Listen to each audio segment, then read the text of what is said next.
A nossa palestrinha de hoje, nós vamos falar sobre a mediunidade de Jesus.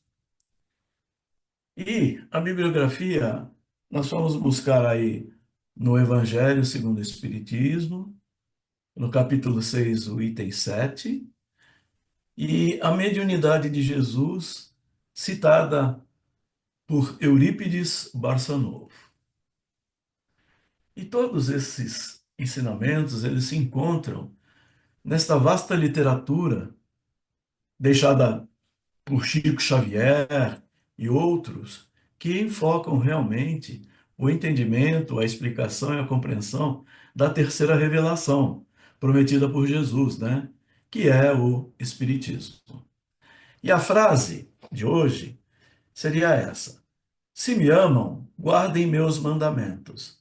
Eu rogarei a meu Pai, e ele lhes enviará outro consolador, a fim de que permaneça eternamente com vocês. Isso foi dito pelo Espírito de verdade, né? Mas é uma citação de Jesus Cristo, tá? Então, aí, nessa frase, mais uma vez, nós chegamos à conclusão de que Jesus cumpre com a sua promessa de enviar um consolador, né?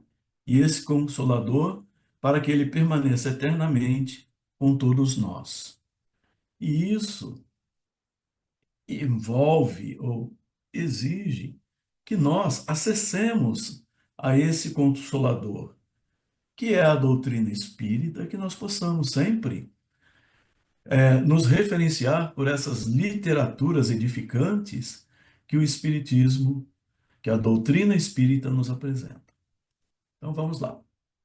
Jesus disse: Eu sou o grande médico das almas e trago-lhes o remédio para curá-las.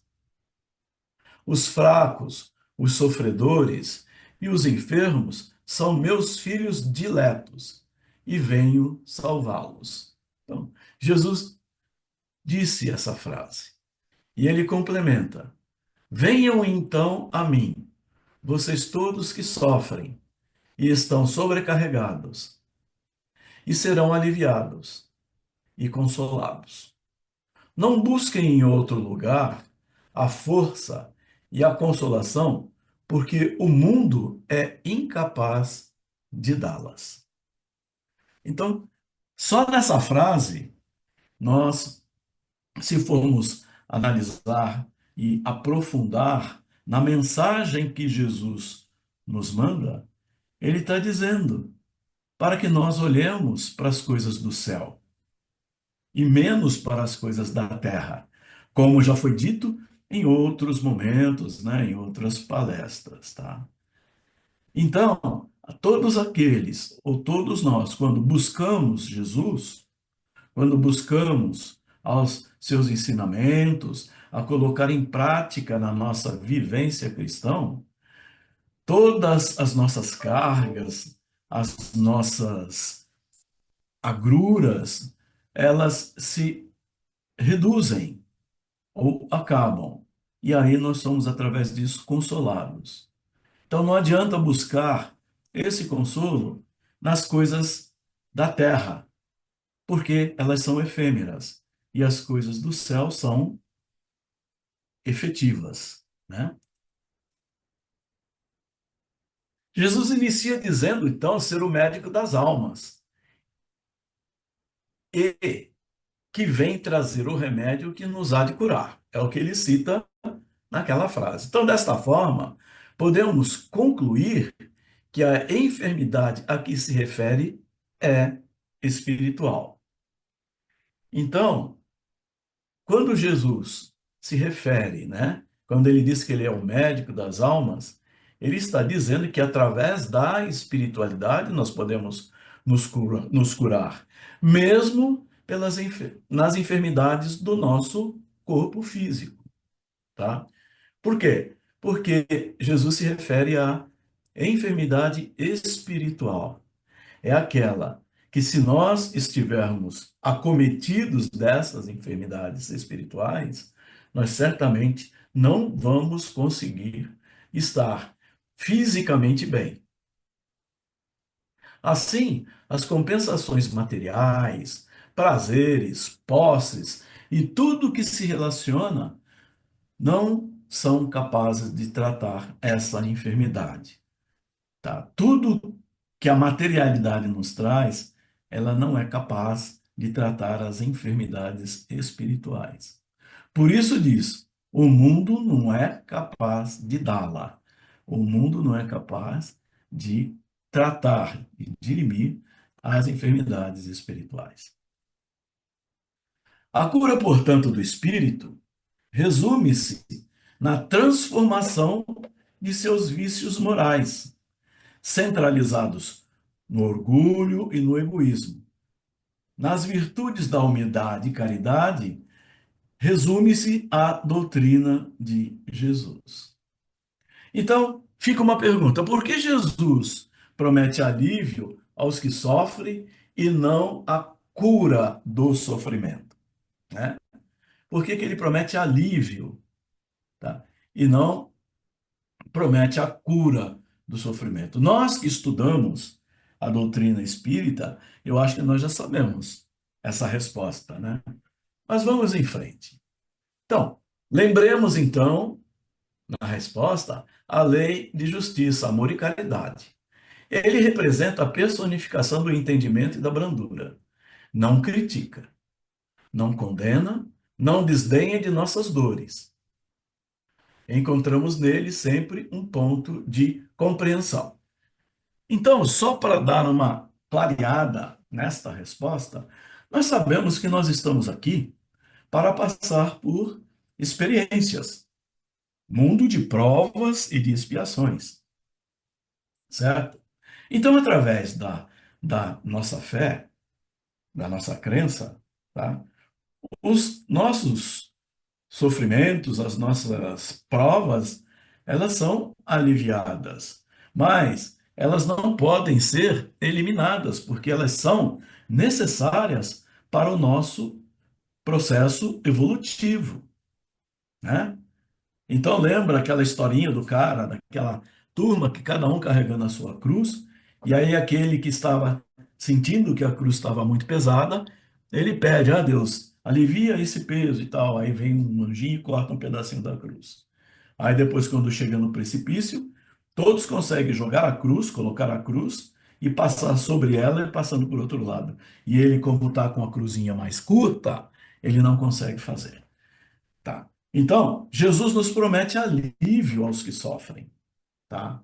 Mas o sofrimento é parte daquilo que nós precisamos para o nosso processo evolutivo. Isso sempre representará um alívio, pois acalma a consciência culpada e seus remorsos. No entanto, a solução para o mal que originou o sofrimento compete a nós, tá? Nós é que temos que fazer a lição de casa. Nisto está a lei de justiça. Somente teremos a cura quando estivermos sem dívidas para pagar, com espíritos evoluídos. Tá? Até lá, teremos que ouvir e aprender o que os espíritos mais evoluídos têm para nos ensinar, através de suas manifestações mediúnicas, que passa a ser reconhecida como a porta do esclarecimento e da consolação. Então, o que que ele está aí querendo dizer? Que os espíritos evoluídos, eles têm para nos ensinar. E de que forma? Qual que é o caminho? É através das manifestações. E essas manifestações mediúnicas, tá? Porque elas se tornam uma porta para o esclarecimento e para a nossa consolação. Então, a mediunidade, ela é uma faculdade humana que consiste na sintonia espiritual entre dois seres. Olha que interessante. Normalmente, a usamos para designar a influência de um espírito desencarnado sobre um encarnado. Entretanto, julgamos que Acima de tudo, por se tratar de uma aquisição do espírito imortal, pouco importa a situação em que se encontram esses dois seres, para que se processe a ligação espiritual entre eles. Então, o que ele está aí querendo dizer? Algo que nós já vimos em algumas literaturas, em alguns ensinamentos, que diz assim: a mediunidade, ela pode ser manifestada entre seres vivos, né? Não tão somente entre seres encarnados e desencarnados. Essa manifestação entre encarnados e desencarnados é aquela que mais nos coloca atenção, né? Nós sempre estamos esperando alguma orientação mediúnica, alguma orientação. Mas essa mediunidade, ela também pode existir entre seres encarnados, de tal sorte que mesmo à distância, você pode vibrar amor, magnetismo, né? Para o bem das pessoas. E isso é uma forma, é uma energia mediúnica que nós podemos passar para outros seres encarnados também. E da mesma forma para os seres desencarnados.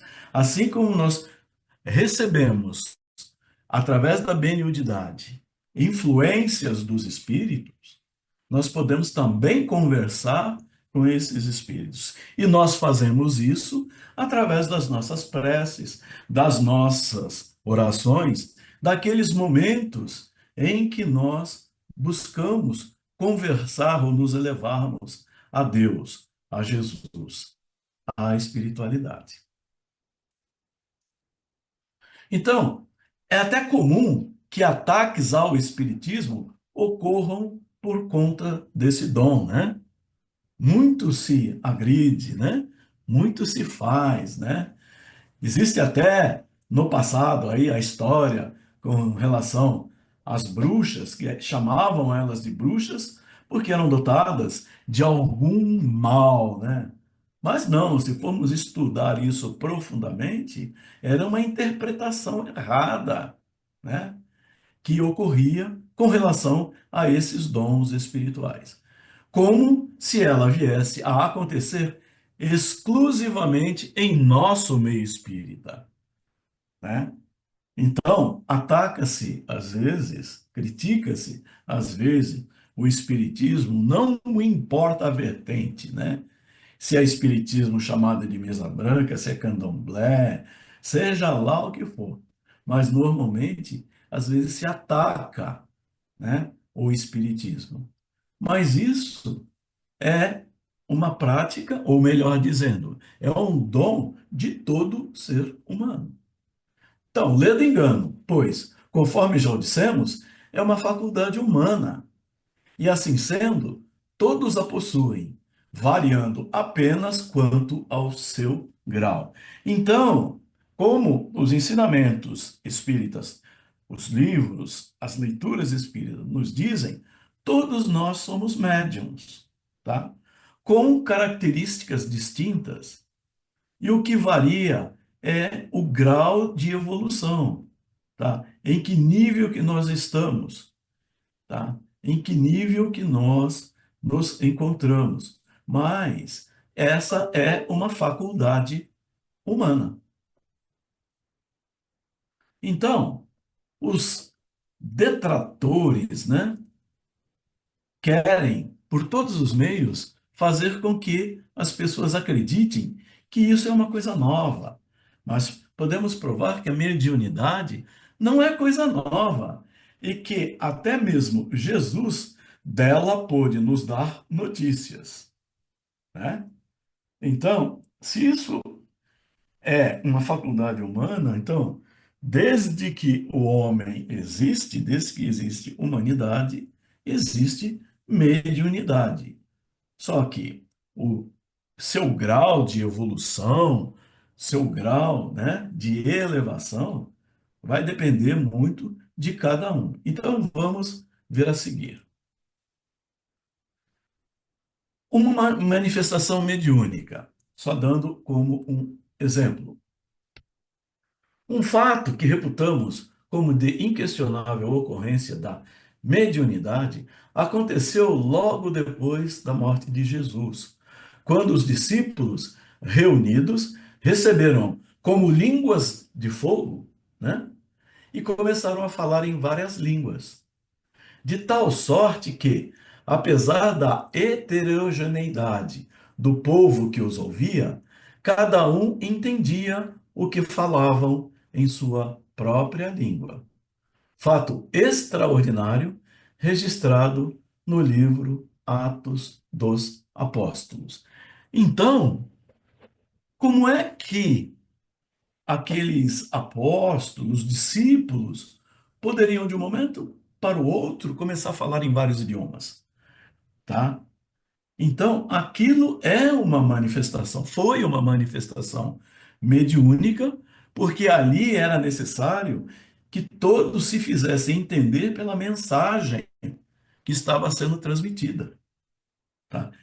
E, com característica, com o uso da mediunidade, aqueles discípulos começaram a falar em várias línguas. Esse é um dos exemplos de mediunidade, manifestação mediúnica. Existem muitos e muitos, tá? Mas eu quis trazer esse só como uma característica. E a mediunidade de Jesus, né? E aí é até assim, dá até um certo arrepio de se falar da mediunidade de Jesus.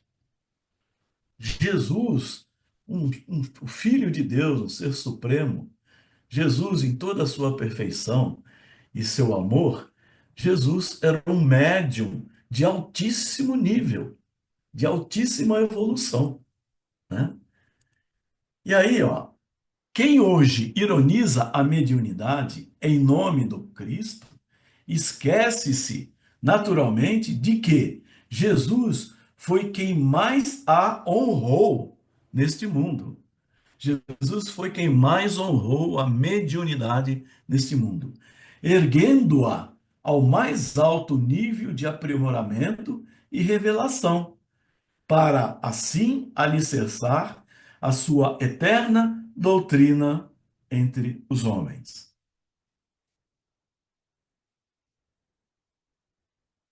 E assim que começa o apostolado divino, santificando-lhe os valores na clareaudiência e na clarividência. Todos sabem o que isso significa, né? É se fazer ouvir e se fazer ver sem mesmo estar presente, tá?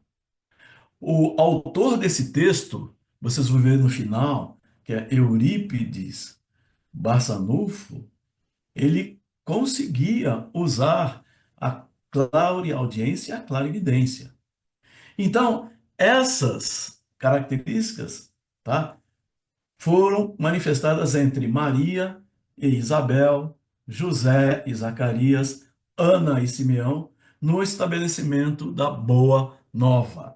Então, esses seguidores de Jesus, através da mediunidade, eles se faziam presentes em algumas situações e seriam ouvidos em outras situações, mesmo sem estarem fisicamente presentes. E segue adiante, né? Jesus enaltecendo-a, tá? A mediunidade, na inspiração junto aos doutores do templo, exaltando-a nos fenômenos de efeitos físicos, ao transformar água em vinho nas bodas de Caná. Então, vocês reconhecem, sabem muito bem desse fato, né? De um casamento, nas bodas de Caná, que acaba o vinho e Jesus transforma a água em vinho. E isso é através do alto poder mediúnico que ele tinha. E ainda continua, honorificando a mediunidade nas atividades de cura, em transmitindo passes de socorro aos cegos e paralíticos, desalentados e aflitos, reconstituindo-lhes a saúde. Então, quando Jesus curava, ele curava pela sua força mediúnica, pelo seu poder mediúnico. Então, Jesus também ilustrando-a, né, a mediunidade, na levitação, quando ele caminha sobre as águas, dignificando-a nas tarefas de desobsessão, ao instruir e consolar os desencarnados, sofredores, por intermédio dos alienados mentais que lhe surgem à frente. 1 minuto, viu, Jorge? Ah, obrigado, Marta. Então, até mesmo aquela cena de Jesus caminhando sobre as águas, ali, através da mediunidade, ele está colocando em prática a levitação, tá? Está caminhando sobre as águas, né? E continuando aí nas tarefas de desobsessão, sempre instruindo e consolando, tá? Mesmo aqueles sofredores alienados. Então, Jesus também ilustra a mediunidade na levitação, quando caminha sobre as águas, tá? Dignificando-a também nas tarefas de desobsessão, ao instruir e consolar, né? Até mesmo sofredores alienados mentais que lhe surgiam à sua frente. E mesmo, então, mesmo aquelas pessoas que tinham algumas alienações mentais, Jesus, através da mediunidade, da sua influência mediúnica, ele conseguia desobsediar e instruir e consolar os desencarnados, sofredores, né, por intermédio dos alienados mentais. Então, a influência de Jesus era não tão somente para os encarnados, como também para os desencarnados e Não sofredores. entendo nada que ele fala.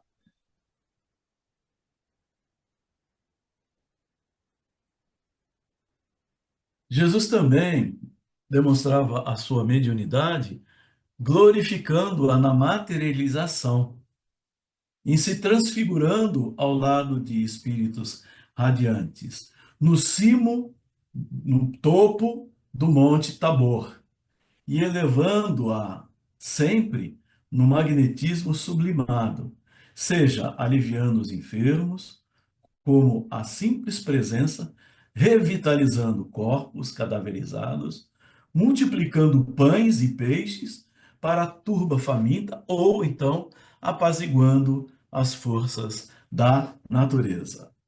Então aí vem uma série de citações que diz que através do poder mediúnico de Jesus, tudo que ele fazia, né? A ressuscitação de Lázaro, né? A multiplicação dos pães e peixes, quando ele se dirigia àquela multidão, né? É, controlando as forças da natureza, quando ele estava no barco com os apóstolos, com pescadores, né? Glorificando a sua materialização, né? E outros exemplos que Jesus nos trouxe através do seu magnetismo sublimado, mostrando o poder que ele tinha nas mãos. E, confirmando o intercâmbio entre os vivos da terra e os vivos da eternidade, reaparece ele mesmo ante os discípulos espantados, traçando planos de redenção que culminam no dia de Pentecostes, o momento inesquecível do Evangelho, quando os seus mensageiros convertem os apóstolos em médiuns falantes, na praça pública, para esclarecimento do povo necessitado de luz. Então, isso acontece já após o Jesus já ter falecido, ter passado para a espiritualidade. E aí ele faz com que os seus mensageiros falantes em praça pública tragam esclarecimentos a todo o povo necessitado de esclarecimentos, de luz. Então, como é fácil de observar, a mediunidade, como recurso espiritual de sintonia, não se confunde com a doutrina espírita, que expressa atualmente o cristianismo redivivo, mas sempre que enobrecida pela honestidade e pela fé, pela educação e pela virtude.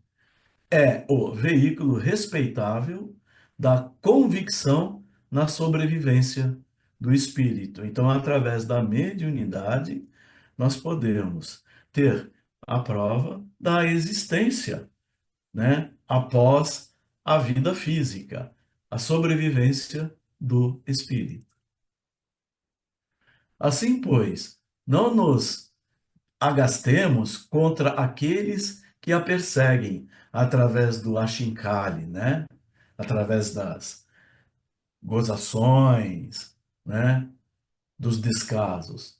Tristes negadores da realidade cristã, ainda mesmo quando se escondem sobre os veneráveis distintivos da autoridade humana.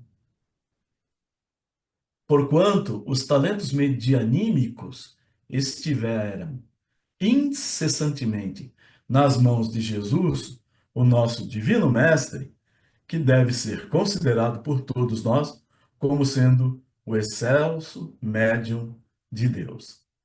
Então, não nos preocupemos com aqueles que fazem, que descartam, que não acreditam, né? Mesmo que se trate de autoridades revestidas, né, pela materialidade, né? Mesmo que se trate de aqueles que professam religiões, doutrinas pelo mundo, tá? Mas nenhum deles podem, de maneira nenhuma, negar esse poder medianímico de Jesus, do Divino Mestre, que deve ser considerado, então, por todos nós, como o excelso, como o máximo, como o supremo médium de Deus. E isso nos ensina Eurípides Barçanufo, tá? Esse texto todo foi dito por Eurípides Barçanufo, tá? Esse companheiro de todos os nossos encontros, né? Que vem através desse texto evidenciar e glorificar a mediunidade de Jesus. Então, Jesus morreu na cruz para salvar a humanidade, oferecendo sua vida como sacrifício pelo perdão dos pecados. Após a sua morte, seu corpo foi colocado em um túmulo e uma grande pedra foi colocada para fechar a entrada. Todos nós sabemos essa história, né? No entanto, no terceiro dia, algo extraordinário aconteceu. Então, 3 dias após a sua crucificação, Jesus ressuscitou, cumprindo sua promessa e trazendo esperança para toda a humanidade. Maria Madalena, Maria, mãe de Tiago, e Salomé foram ao túmulo de manhã cedo para ungir o corpo de Jesus, como era o costume, né, naquela época. Quando lá chegaram, encontraram a pedra removida, e era uma pedra enorme, da entrada. Ao entrarem, viram um anjo que lhes anunciou que Jesus havia ressuscitado. O anjo disse: Ele não está aqui. Ressuscitou como havia dito. Está lá em Mateus isso. As mulheres, cheias de medo e alegria, correram para contar aos discípulos o que haviam visto. E logo depois, Jesus aparece a Maria Madalena. e ela o reconheceu. Em seguida, ele se manifestou aos discípulos e a muitas outras pessoas durante 40 dias, né? Que nós chamamos de quaresma, ou quarentena, provando que estava vivo, ensinando e fortalecendo a fé deles. Tudo isso em função do grande poder mediúnico que Jesus tem. Então, a ressurreição de Jesus foi a confirmação de que ele é, de fato, o Filho de Deus e que a morte não tem poder sobre ele. A ressurreição de Cristo traz lições valiosas para todos nós. Ela nos mostra que a morte não tem a palavra final, pois Jesus venceu e trouxe vida eterna para aqueles que creem nele. A sua ressurreição nos dá esperança, revelando que uma nova vida está disponível para todos. Então, a mediunidade no apostolado de Jesus. Então, como apregoa a doutrina espírita, o fenômeno mediúnico nada mais é do que uma ocorrência de ordem natural. Podemos identificá-lo desde os mais remotos tempos da humanidade e não poderia ser diferente, pois, em se tratando de uma manifestação de uma faculdade humana, deverá ser mesmo tão velha quanto a permanência do homem aqui na Terra. Mas, infelizmente, a intolerância religiosa, a ignorância e, por vezes, a má vontade não permitiu que fosse divulgada da forma correta, ficando mais por conta de uma ocorrência sobrenatural que só acontecia a uns poucos privilegiados, como dissemos lá no início.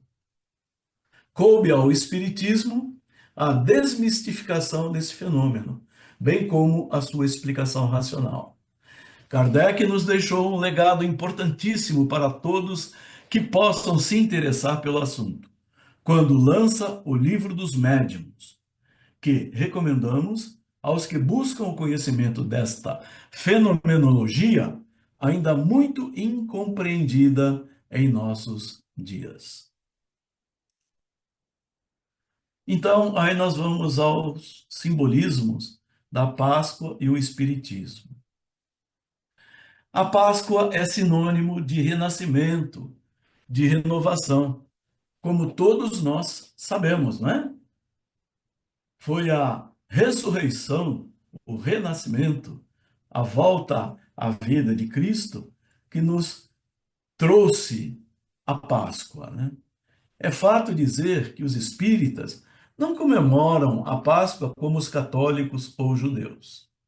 Mas a doutrina reconhece essa data como um momento de reflexão, de manifestar o nosso amor a Deus e ao próximo, e de praticar os ensinamentos de Cristo.